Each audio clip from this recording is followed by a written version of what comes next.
Hello friend, स्वागत है आपका आर स्टडी पॉइंट में। बच्चों, पिछले लेक्चर में हमने अर्थमेटिक प्रोग्रेशन का जो थ्योरेटिकल पार्ट था उसको कवर किया था। आज के लेक्चर में हम उसके जो एक्सरसाइज हैं उस पर फोकस करेंगे। तो आइए बच्चों, हम शुरू करते हैं। बच्चों, हम अपने एक्सरसाइज 5 एनसीईआरटी की एक्सरसाइज 5.1 पे जाने से पहले थोड़ा सा अपने जो पिछले लेक्चर में पढ़ा था उसको एक बार रिकैप कर लेते हैं। बच्चों, पिछले लेक्चर में हमने एन, एन, डी और एल के बारे में बताया था। यहाँ पर एन क्या है, हमारा number of term in the series है, और ए क्या है, हमारा first term of the AP है। एन क्या है, हमारा कोई एन टर्म हमें फाइंड करना हुआ तो वो एन हमारा है, और डी हमारा क्या है, कॉमन डिफरेंस, एल हमारा लास्ट टर्म है। और बच्चों, पिछले लेक्चर में हमने 2 फार्मूले भी बताए थे। ए एन फाइंड करने के लिए हमारा फार्मूला था a n equal to a plus n minus 1 into d, और एस एन यानी sum of the series find करने के लिए हमारा फार्मूला था n by 2 into 2a plus n minus 1 into d. और बच्चों, हमने यहाँ पर एक फार्मूला और डिनोट किया है, S n equal to sum find करने के लिए एक और फार्मूला होता है जो फर्स्ट टर्म और लास्ट टर्म के थ्रू फाइंड किया जा सकता है। ये एस एन इक्वल टू होता है n by 2 into a plus l. बच्चों, इसको हम आगे अपने न्यूमेरिकल के थ्रू डिटेल में एक्सप्लेन कर देंगे। और ये तो हमारा जो बेसिक रिकैप था जो हमने पिछले लेक्चर में बताया था। और अगर हमारे किसी बच्चे को इसको डिटेल में जानना हो तो हमारे पिछले लेक्चर को प्रेफर कर सकते हैं। तो आइए बच्चों, हम अपने एक्सरसाइज पर चलते हैं। एक्सरसाइज 5.1 जिसमें पहला क्वेश्चन हमारा क्या कह रहा है। पहला क्वेश्चन हमारा कह रहा है कि इसमें कुछ स्टेटमेंट दिए हुए हैं, पूछ रहा है कि ये हमारे स्टेटमेंट एपी में है कि नहीं है। अगर ये हमारे स्टेटमेंट एपी में है तो फिर कैसे हैं। तो आइए बच्चों, हम 1 बाय 1 स्टेटमेंट को देखते हैं। जैसे हमारा पहला स्टेटमेंट है, इसको लेते हैं। इसमें क्या कर रहा है कि the taxi fare after each km with the fare 15 rupees for the first km and 8 rupees for each additional km. तो इसका जो हिंदी में सरल भाषा में क्या मतलब हुआ, ये क्वेश्चन कर रहा है कि हमारी एक टैक्सी है जो मान लो पॉइंट पी से स्टार्ट होके 1 किलोमीटर पॉइंट क्यू पे जाती है। तो जो वो पहला 1 किलोमीटर ट्रेवल करती है उसका जो चार्ज है बच्चों वो हमारा 15 रुपीज है। और बच्चों, अगर ये पॉइंट क्यू से और पॉइंट आर पे हमारा 1 किलोमीटर ट्रेवल करती है तो इसका चार्ज जो बच्चों है वो जो हमारा पिछला 1 किलोमीटर ट्रेवल किया गया चार्ज है उसमें 8 ऐड हो जा रहा है, यानी 15 प्लस 18 हो जा रहा है। ये क्या हुआ हमारा 23।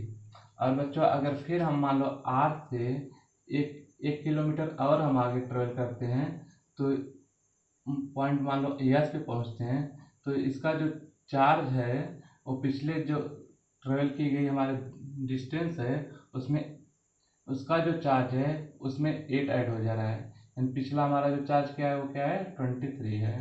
23 में हमारा 8 ऐड हो जाएगा तो हम पॉइंट एस तक पहुंचने के लिए हमें जो चार्ज है वो हमारा यहाँ तक हो रहा है, जो कि क्या हो रहा है 31 हो जा रहा है। हर 1 किलोमीटर ऐसे जब हम ट्रेवल कर रहे हैं तो हमारा जो चार्ज है वो पिछले चार्ज से 8 रुपीज ऐड हो जा रहा है। मान लो 1 किलोमीटर हम और यहाँ पर गए, पॉइंट एस से टी पे पहुँच गए तो हमारा चार्ज क्या हो जाएगा, टी पर पहुँचने के लिए जो हमारा एस तक पहुँचने का चार्ज 31 है उसमें 31 में हमारा 8 रुपीज और ऐड हो जाएगा, जो कि क्या हो जाएगा 39। टी तक पहुँचने का हमारा चार्ज क्या है 39। ऐसे बच्चों, हम जब नेक्स्ट 1 किलोमीटर दूरी ट्रेवल करेंगे तो फिर 8 ऐड हो जाएगा, फिर नेक्स्ट 1 किलोमीटर डिस्टेंस ट्रेवल करेंगे तो उसका फेयर फिर 8 बैठ जाएगा। तो बच्चों, यहाँ से क्या हो रहा है, हमें एक सीरीज मिल रही है। आइए हम इस सीरीज को एक बार नोट करते हैं। हमारी सीरीज जो मिल रही है वो क्या है 15, 23, 31, 39, ऐसे ऐसे हमारी सीरीज मिल रही है। अब बच्चों, ये जो हमारी सीरीज है ना इसी को एनालिसिस करना है। इस सीरीज को हम एनालिसिस कर लेंगे तो ये हमारा जो स्टेटमेंट दिया हुआ है पता चल जाएगा कि ये हमारा स्टेटमेंट एपी में है कि नहीं है। अगर ये हमारी सीरीज एपी में होगी तो ये हमारा स्टेटमेंट एपी में होगा। तो एपी में हमें कंडीशन क्या होती है एपी सीरीज के लिए? एपी सीरीज के लिए हमारी कंडीशन होती है कि जो डी की वैल्यू होती है यानी कॉमन डिफरेंस जो होता है वो एक फिक्स्ड कांस्टेंट होना चाहिए।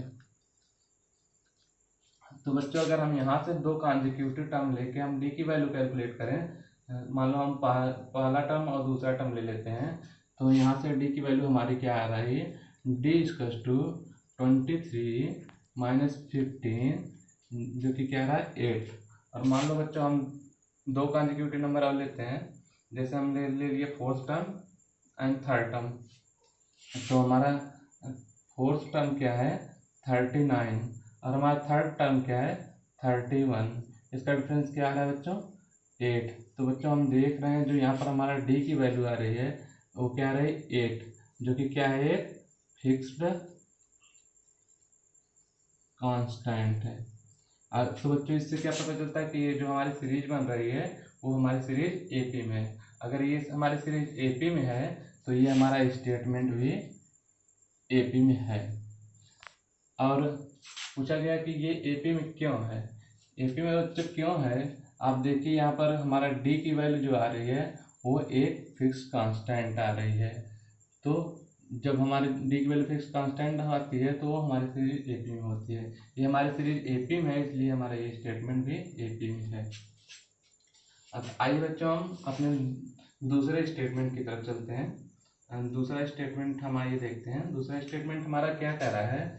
The cost of digging a well after every metre of the digging will it cost ₹150 for the first metre and raise by 50 for each subsequent metre. बच्चों इसका हिंदी में सरल भाषा में क्या मतलब हुआ? ये कह रहा है कि हम एक वेल डिग करवा रहे हैं, मतलब एक कुआं खुदवा रहे हैं। जब हम वेल को फर्स्ट 1 मीटर डिग करवाते हैं तो इसका चार्ज दिया है 150 रुपीज है। और बच्चों जब हम इसको नेक्स्ट 1 मीटर डिग करवाते हैं तो इसका चार्ज क्या हो जा रहा है बच्चों? जो हमारा प्रीवियसली डिग कराया हुआ चार्ज है उसमें 50 ऐड हो जा रहा है। तो हमारा 2 मीटर डिग कराने के लिए चार्ज क्या हो जाएगा बच्चों? 150 प्लस 50 यानी 200 रुपीज। और बच्चों अगर हम 1 मीटर और डिग करवाते हैं तो इसका चार्ज क्या हो जाएगा? प्रीवियसली जो चार्ज है उसमें 50 ऐड हो जा रहा है, यानी 200 प्लस 50 इक्वल्स टू 250। और बच्चों अगर हम नेक्स्ट 1 मीटर और डिग करवाएं तो हमारा क्या हो जाएगा? जो प्रीवियसली चार्ज है उसमें हमारा 50 और ऐड हो जाएगा, यानी 250 प्लस 50 इक्वल्स टू 300।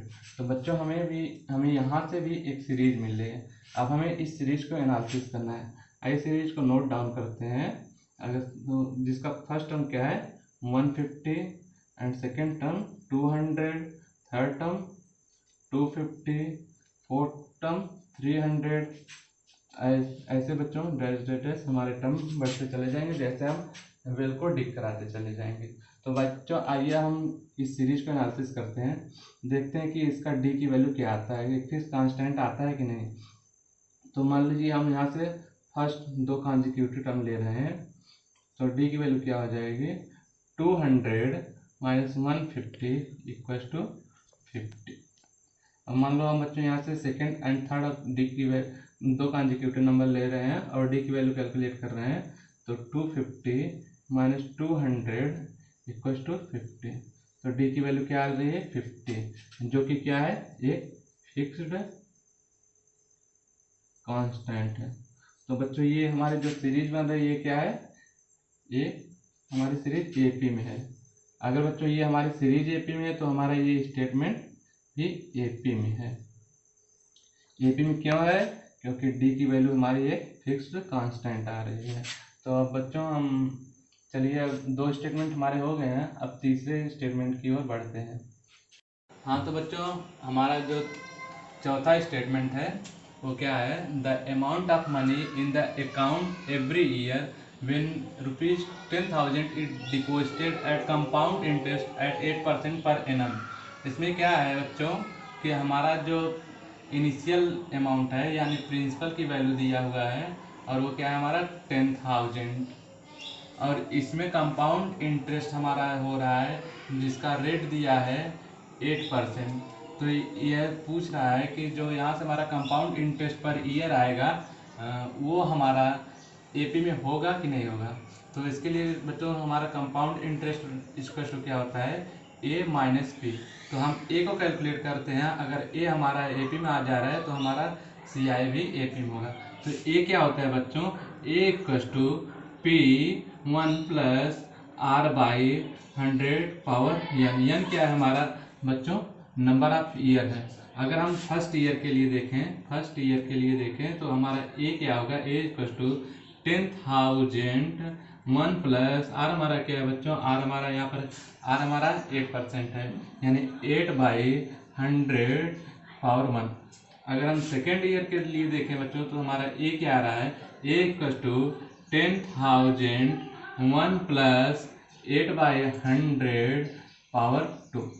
अगर हम बच्चों थर्ड ईयर के लिए देखें तो हमारा ए इक्वल्स टू क्या आ रहा है, 10,000 1 प्लस 8/100 पावर 3। ऐसे फोर्थ ईयर फिफ्थ ईयर के लिए हमारा बच्चों बढ़ता चला जाएगा।